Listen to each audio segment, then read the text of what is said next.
Assalamualaikum warahmatullahi wabarakatuh. Shalom, Om Swastiastu, Namo Buddhaya, Salam Kebajikan. Yang terhormat, Bu Ati Sumiati, SPD MM, dan juga Bu Wahyu Lestari, SPD MPD, selaku dosen pengampu mata kuliah kajian kurikulum. Di sini, kami, kelompok 4, akan mempresentasikan laporan hasil observasi kami yang berjudul Implementasi Kurikulum Merdeka di SMKN 22 Jakarta. Sebelum itu, izinkan saya untuk memperkenalkan diri dan juga memperkenalkan teman-teman saya. Saya Aisyah Najmatusana dengan NIM 17156250507. Dan teman saya, Saya Nadia Nurfaiza dengan NIM 17156255121. Saya Nabila Sakina Putri dengan NIM 17156255073. Saya Zaskia Oktaviani dengan NIM 17156255001. Saya Raita Hambar dengan NIM 17156255033. oke, karena kita keterbatasan waktu, mari kita lanjut ke materi presentasinya. Oke, boleh di next. Latar belakang dari kami memilih judul ini adalah karena kurikulum merdeka ini diterapkan untuk meningkatkan kualitas pembelajaran dengan memberikan fleksibilitas sesuai minat, bakat, dan kebutuhan siswanya, serta membentuk profil pelajar Pancasila.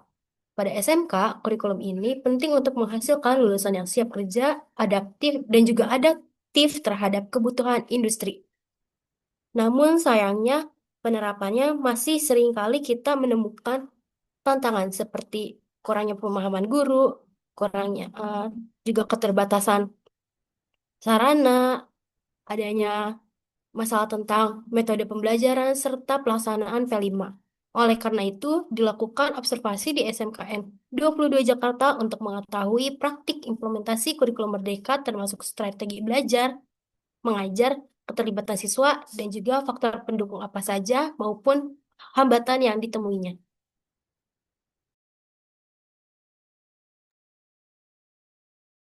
Fokus penelitiannya ialah pada implementasi kurikulum merdeka di SMKN 22 Jakarta ini. Dan penelitian ini dititikberatkan pada satu, metode pembelajaran yang digunakan guru apakah sudah sesuai dengan prinsip kurikulum merdeka, lalu keterlibatan dan juga partisipasi siswa dalam proses pembelajaran dan juga proyek penguatan profil pelajar Pancasila atau P5, lalu penggunaan media dan sarana prasarana dalam mendukung efektivitas pembelajaran, lalu ada faktor pendukung dan juga penghambat yang mempengaruhi implementasi kurikulum merdeka di sekolah, dan juga yang terakhir adalah strategi penilaian yang diterapkan guru untuk mengukur pencapaian kompetensi siswa sesuai kurikulum merdeka.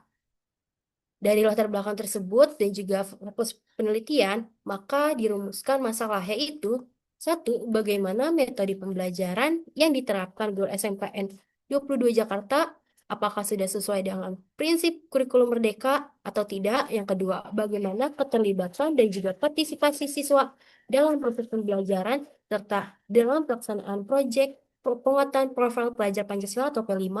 Lalu yang ketiga, bagaimana penggunaan media dan sarana prasarana apakah mendukung efektivitas pembelajaran di SMK 22 Jakarta? Lalu ada faktor-faktor apa saja yang menjadi pendukung dan juga penghambat dalam penerapannya? Yang kelima, bagaimana strategi penilaian yang diterapkan oleh guru untuk mengukur pencapaian kompetensi siswa sesuai kurikulum merdeka? Oke, boleh di next slide.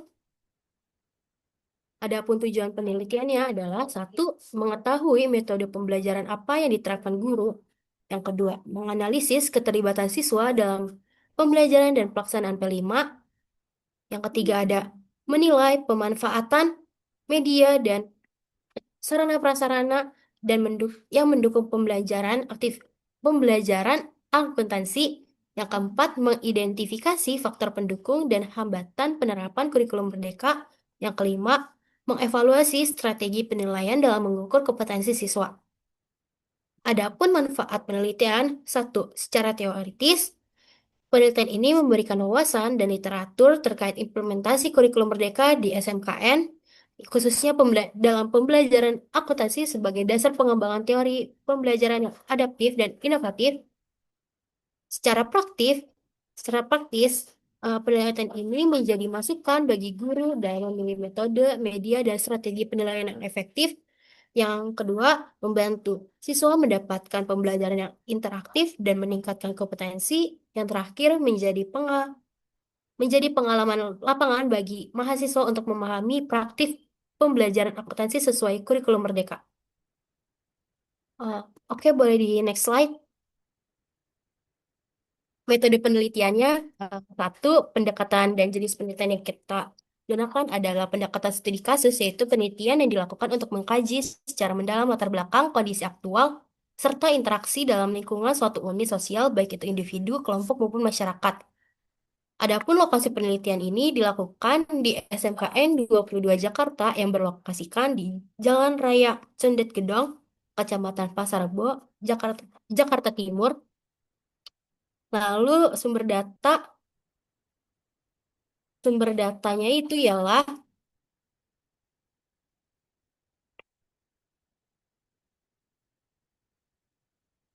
sumber datanya ini terdiri dari berbagai bentuk informasi,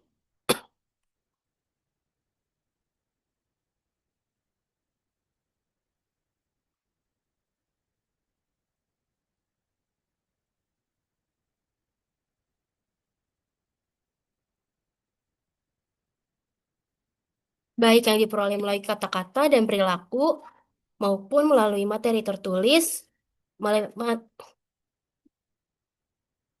Materi tertulis ini bisa meliputi catatan hasil penelitian, dokumen data yang relevan, maupun foto-foto yang mendukung proses pengumpulan informasi. Adapun prosedur pengumpulan data dikumpulkan menggunakan beberapa teknik yang saling melengkapi. Pertama itu kita melakukan wawancara untuk mendapatkan informasi langsung dari responden. Setelahnya kita melakukan observasi untuk memantau kondisi atau perilaku secara nyata serta dokumentasi untuk memperoleh data tertulis atau rekaman yang relevan dengan fokus penelitian.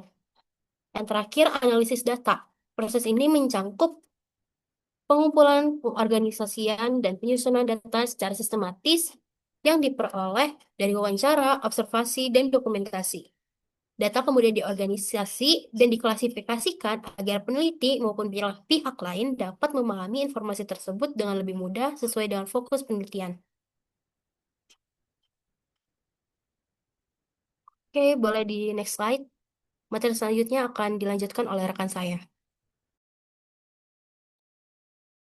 Selanjutnya ada profil sekolah. SMK Negeri 22 Jakarta merupakan salah satu sekolah menengah kejuruan negeri yang berada di Jakarta Timur. Beralamat di Jalan Raya Condet, Kelurahan Kampung Gedong, Kecamatan Pasar Rebo, Jakarta Timur, DKI Jakarta. Sekolah ini merupakan lembaga pendidikan yang termasuk dalam bidang bisnis manajemen dan teknologi informasi, yang pada awalnya dikembangkan dari bentuk sekolah menengah ekonomi atas atau SEMEA. Sekolah ini memiliki 4 program keahlian yang dapat ditempuh oleh siswa-siswi. Program keahliannya itu diantara lain ada akuntansi, administrasi perkantoran, pemasaran, dan teknik komputer dan jaringan. Selanjutnya akan dibacakan oleh rekan saya. Baik, di sini selanjutnya ada kerangka dasar kurikulum dari SMK 22 Jakarta sendiri. Yang pertama ada landasan filosofis dan regulasi pendidikan, di mana kurikulum disusun berdasarkan prinsip-prinsip pendidikan nasional, nilai Pancasila, serta regulasi resmi seperti standar nasional pendidikan dan kebijakan kurikulum merdeka. Nah, landasan ini sendiri memastikan kurikulum berjalan sesuai arah kebijakan dan kebutuhan pendidikan yang ada di Indonesia. Selanjutnya ada visi misi sekolah. Yang pertama ada visi dari SMK 22 sendiri yaitu adalah terwujudnya sumber daya manusia yang terampil, mandiri, serta berprestasi dan berakhlak mulia. Visi misinya itu adalah pembelajaran berbasis ICT dan CTL, pelatihan guru berkelanjutan, budaya 5S, kedisiplinan, inovasi berbasis mutu, serta penerapan kurikulum berbasis kompetensi dan karakter. Yang ketiga ada profil pelajar Pancasila. Nah, kurikulum mengintegrasikan dimensi-dimensi profil pelajar Pancasila sebagai tujuan pembentukan karakter peserta didik, seperti beriman, bernalar kritis, kreatif, bergotong royong, serta mandiri. Selanjutnya yang keempat ada struktur kurikulum. Nah, meliputi mata pelajaran umum, ada mata pelajaran kejuruan, serta program proyek penguatan profil pelajar Pancasila atau P5.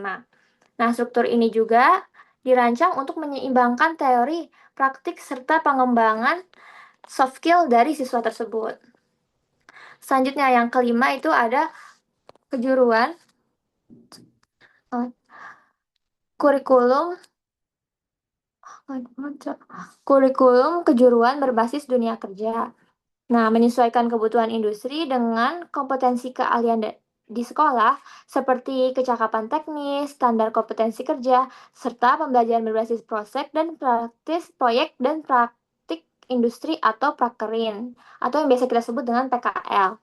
Yang keenam ada program unggulan sekolah, berisi kegiatan khas sekolah seperti proyek vokasi, kerjasama dengan industri, sertifikat kompetensi, dan pembelajaran berbasis teknologi untuk meningkatkan daya saing lulusan dari sekolah tersebut. Selanjutnya yang ketujuh yaitu ada strategi pembelajaran dan penilaian, mencakup pendekatan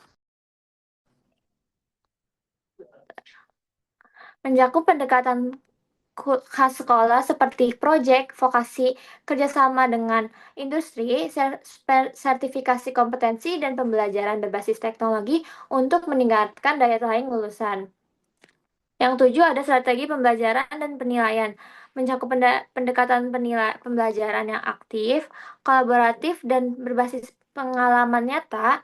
Penilaian dilakukan secara autentik, berbasis pengalaman nyata, melalui observasi, portofolio, unjuk kerja, dan penilaian standar.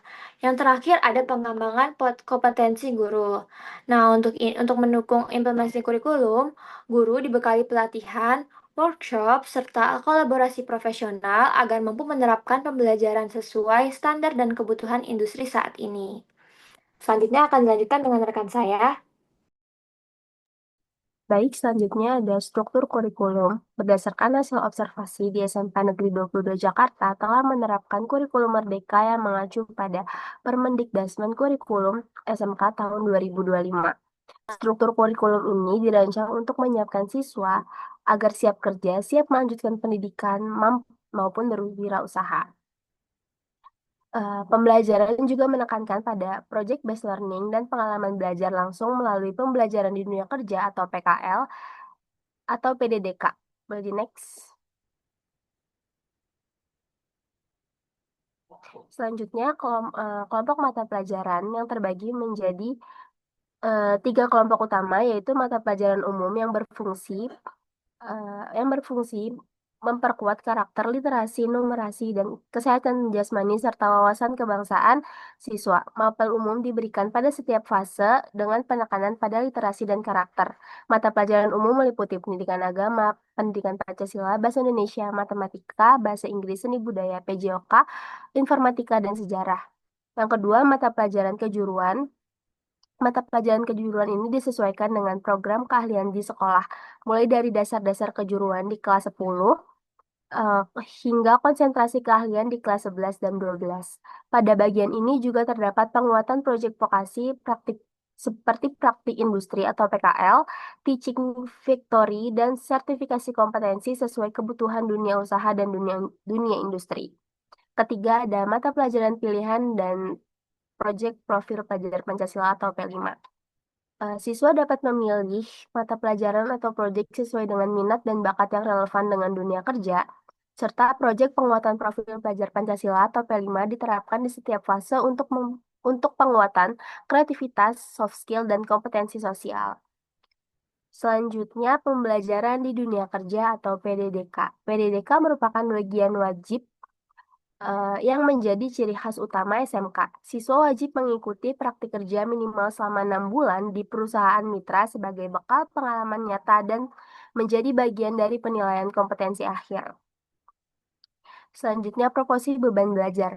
Struktur kurikulum ini bersifat fleksibel, di mana menyesuaikan perkembangan industri dengan komposisi kurang lebih 40% mata pelajaran umum, 50% mata pelajaran kejuruan, dan 10% mata pelajaran pilihan dan proyek P5. Jumlah beban belajar juga mengikuti standar nasional jenjang SMK. Boleh di next. Selanjutnya ada penggunaan CP, ATP, dan TP dalam pembelajaran. Dalam pembelajaran di SMK Negeri 22 Jakarta, guru telah menerapkan perangkat kurikulum merdeka berupa capaian pembelajaran atau CP, alur tujuan pembelajaran atau ATP, serta tujuan pembelajaran atau TP yang ketiganya digunakan untuk memastikan proses belajar berjalan dengan mendalam dan relevan dengan kebutuhan vokasi siswa. Boleh di next. Pertama, ada capaian pembelajaran atau CP. Capaian pembelajaran berfungsi sebagai kompetensi akhir yang harus dicapai siswa pada setiap fase. Capaian pembelajaran ini menekankan pada pemahaman konsep secara mendalam, kemampuan berpikir kritis, komunikasi profesional, sikap dan etika kerja, serta kesiapan untuk belajar sepanjang hayat. Capaian pembelajaran inilah yang menjadi dasar dalam penyusunan strategi pembelajaran di sekolah pelajaran atau ATP. ATP mengatur langkah-langkah sistematis untuk mencapai capaian pembelajaran tadi. Proses belajar didesain mulai dari mengenali konsep, menghubungkan materi dengan konteks nyata, berinteraksi melalui diskusi dan eksplorasi, serta menerapkan dalam bentuk tugas berbasis dunia kerja, hingga melakukan refleksi terhadap proses belajar. Kemudian yang ketiga, tujuan pembelajaran atau TP. TP merupakan target hasil belajar yang lebih spesifik pada setiap pertemuan. Tujuan pembelajaran ini berfokus pada pemahaman konsep vokasional, kemampuan berkomunikasi, penyelesaian masalah, sikap profesional, serta pengembangan kesadaran diri dalam bentuk belajar. TP memastikan kemampuan siswa dapat terukur dan sesuai kebutuhan industri. Dengan penerapan CP, ATP, dan TP secara terpadu, pembelajaran di SMK Negeri 22 Jakarta menjadi lebih terarah, aplikatif, dan mendukung kesiapan siswa dalam menghadapi dunia kerja. Boleh di next. Oke, baik. Selanjutnya akan dijelaskan oleh rekan saya. Selanjutnya itu ada pedoman mata pelajaran. Pedoman pembelajaran di SMKN 22 Jakarta memiliki beberapa komponen utama. Pertama itu dasar kurikulumnya mengacu pada berbagai regulasi, seperti Permendikbudristek, capaian pembelajaran untuk fase E dan fase F. Kurikulum Merdeka SMK, serta KOSP yang berlaku di SMKN 22 ini menjadi dasar penyusunan seluruh proses belajar di sekolah. Lalu, dari segi rasional dan tujuan, mata pelajaran umum berfokus pada penguatan literasi, numerasi, dan soft skill siswa. Sementara mata pelajaran produktif diarahkan untuk membangun keahlian teknis sesuai kebutuhan dunia industri. Dalam menyusun pembelajaran, sekolah mengikuti alur CP, KTP, ATP, dan menjadi modul ajar. Jadi, capaian pembelajaran dijabarkan menjadi tujuan pembelajaran, kemudian disusun menjadi ATP sebagai alur pembelajaran yang lebih terstruktur. Dari situ, guru membuat modul ajar yang berisi tujuan belajar, langkah kegiatan, asesmen, media yang digunakan, serta strategi diferensiasi agar pembelajaran bisa menyusun kemampuan siswa. Ruang lingkup pembelajarannya juga cukup luas, mulai dari materi umum, teori kejuruan, praktek industri, sampai proyek-proyek vokasional. Untuk implementasinya, pendekatan yang digunakan juga bervariasi. Ada project-based learning untuk proyek nyata, terus ada problem-based learning untuk menganalisis kasus industri, kemudian taking factory yang mengikuti standar kerja industri. Selain itu, pembelajaran juga banyak dilakukan secara kolaboratif dan tetap mempertimbangkan perbedaan minat serta kemampuan siswa. Pada aspek penilaian, guru melakukan asesmen diagnostik, formatif, dan sumatif. Ada juga uji kompetensi praktik, serta penilaian berbasis portofolio dan proyek kejuruan. Sekolah juga mengintegrasikan proyek pelajar Pancasila dan budaya industri dalam kegiatan belajar. Misalnya menanamkan kemampuan bernalar kritis, kreatif, mandiri, dan gotong royong, serta membiasakan disiplin, etika kerja, penggunaan APD, dan tanggung jawab terhadap alat. Kolaborasi dengan Dudi juga berjalan aktif, mulai dari penyelarasan kurikulum, menghadirkan narasumber industri, penggunaan job sheet standar industri, hingga asesmen yang terhubung dengan UKK. Dari hasil observasi, kami menemukan bahwa guru menggunakan pedoman ini sebagai dasar penyusun modul ajar. Kegiatan praktik vokasional sangat dominan di sekolah, dan budaya industri diterapkan dengan konsisten dalam keseharian pembelajaran. Boleh di next, moderator.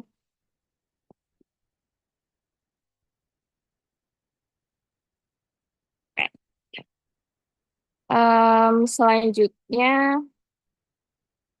Selanjutnya itu ada beban belajar di SMKN 22 Jakarta disusun berdasarkan kurikulum Merdeka untuk SMK dengan penekanan utama pada penguatan keterampilan vokasional. Karena itu, sekolah memberikan porsi yang lebih besar pada mata pelajaran produktif dibandingkan mata pelajaran umum.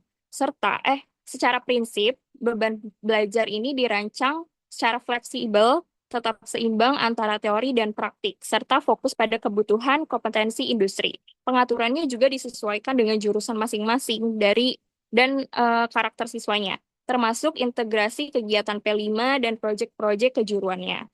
Untuk durasi pembelajaran, 1 jam pelajaran dihitung 45 menit dalam 1 minggu. Total beban belajar sekitar antara 42 sampai 48 jam pelajaran tergantung jurusannya.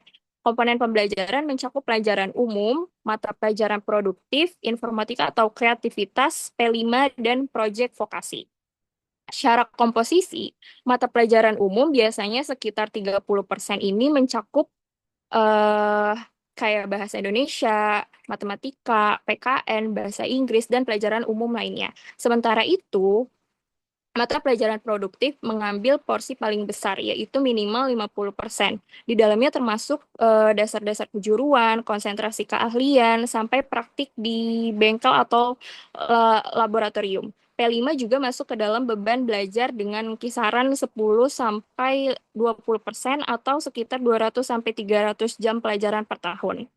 Beban belajar ini juga berbasis kompetensi, artinya penilaian tidak hanya melihat teori, tetapi lebih kepada keterampilan nyata, seperti penggunaan alat, pengerjaan job sheet, instalasi produksi, atau pembuatan karya kejuruan.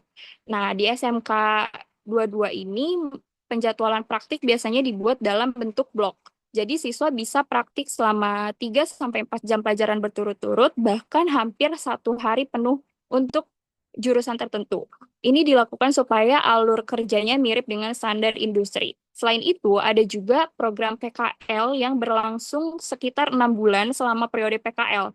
Porsi teori di sekolah berkurang karena siswa fokus belajar langsung di dunia industri. Penilaiannya dilakukan melalui laporan dan evaluasi dari tempat PKL-nya. Proyek vokasi juga menjadi bagian penting, misalnya pembuatan produk, simulasi pekerjaan, layanan jasa melalui Thinking Factory, serta penyusunan portofolio praktik. Dari hasil observasi kami, proses pembelajaran di SMK 22 berlangsung penuh seharian untuk teori maupun praktek. Mata pelajaran produktif sangat mendominasi dan praktik rutin dilakukan di laboratorium dan praktik berjalan seimbang. Kegiatan P5 juga dilakukan melalui proyek kolaboratif dan guru menggunakan pedoman beban belajar ini sebagai dasar penyusunan modul ajar serta asesmennya. Boleh di next, moderator.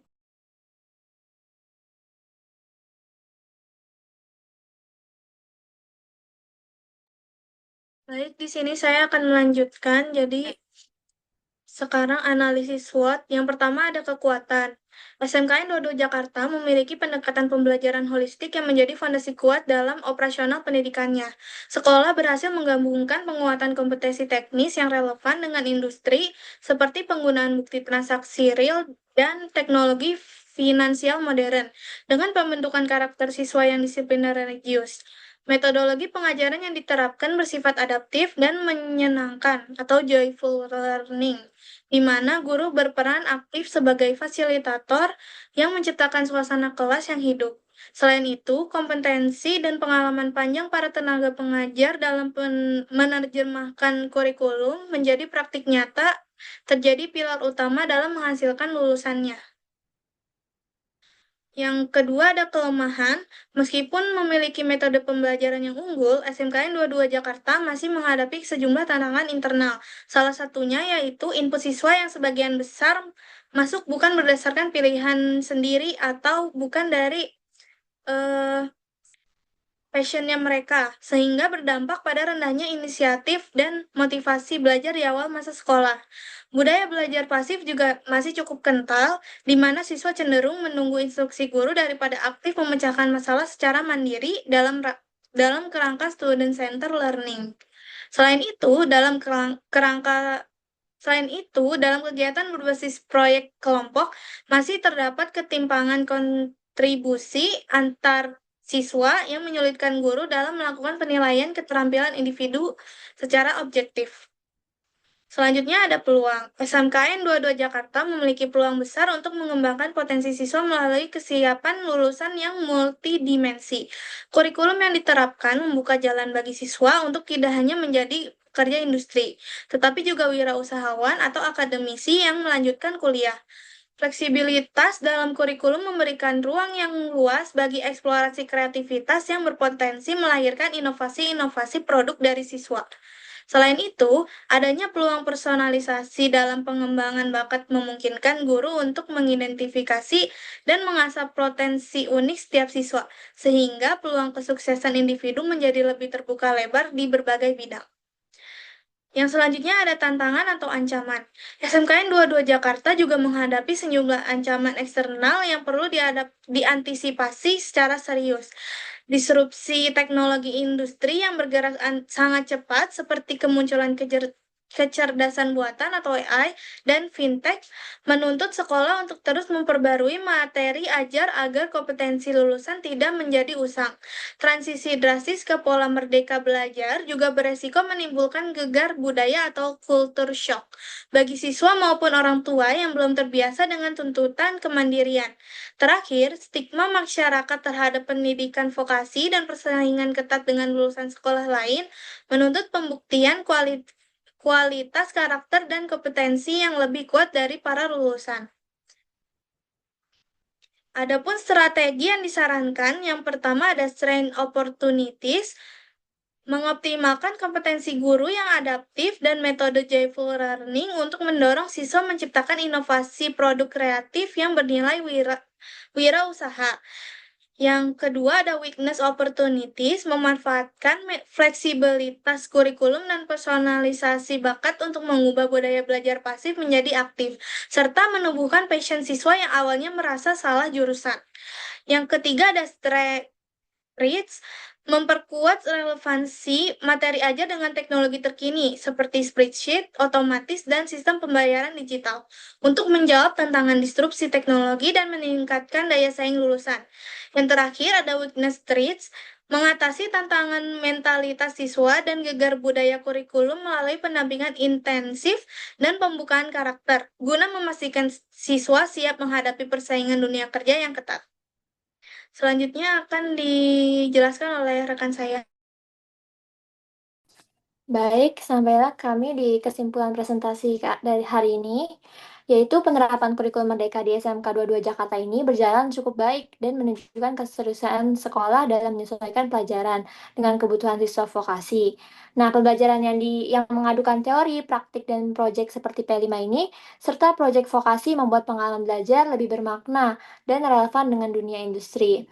Guru membuat pengalaman belajar Guru membantu dengan menggunakan CP, ATP, dan TP dalam menyusun pembelajaran yang terarah.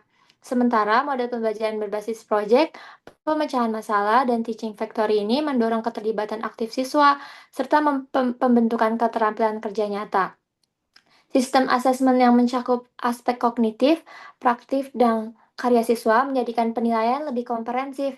Integrasi profil pelajar Pancasila dan budaya industri tampak melalui kedisiplinan, etika kerja, dan kerjasama antara siswa. Didukung pula oleh kolaborasi sekolah dengan dunia usaha dan industri yang memperkuat relevansi pembelajaran mereka sendiri. Nah, meskipun begitu, masih terdapat banyak tantangan seperti perbedaan motivasi siswa dan kebutuhan adaptasi teknologi, komitmen guru, fasilitas yang memadai, dan fleksibilitas kurikulum merdeka. Memberi peluang besar bagi siswa-siswi SMK 22 Jakarta ini untuk terus meningkatkan mutu pembelajarannya dan menghasilkan lulusan yang kompeten serta adaptif di dunia saat ini. Baik. Oke, karena presentasi ini sudah selesai, saya tutup presentasi hari ini. Kurang lebihnya mohon maaf. Wassalamualaikum warahmatullahi wabarakatuh.